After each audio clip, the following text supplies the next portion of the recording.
Are you one of those people who toss and turn all night long? Well, I want to tell you that you're not alone. So, a lot of my patients actually struggle with the same thing.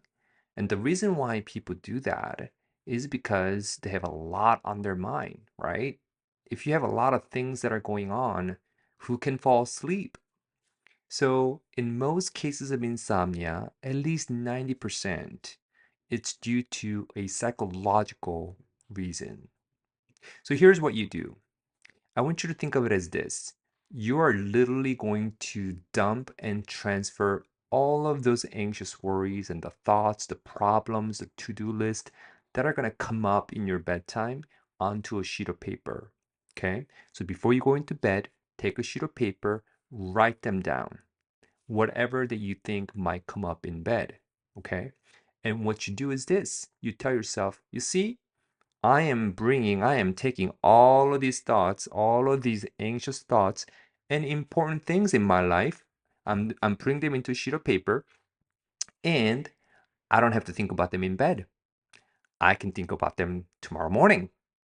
I will pick them exactly where I left off and I will worry about it in the morning.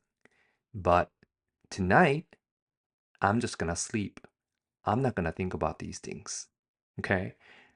This can work powerfully because the brain does recognize that when we actually do things like writing things down and actually consciously putting some things into an action, that does register in our brain, and we do recognize that in our own body.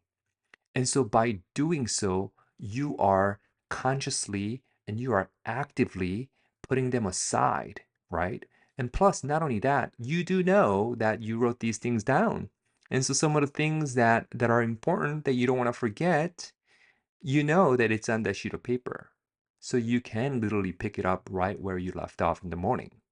So you should try that. So about 30 minutes before bedtime, start thinking about what may come up and just write them down and see how it works. See how it transforms your insomnia. I guarantee that it's going to work.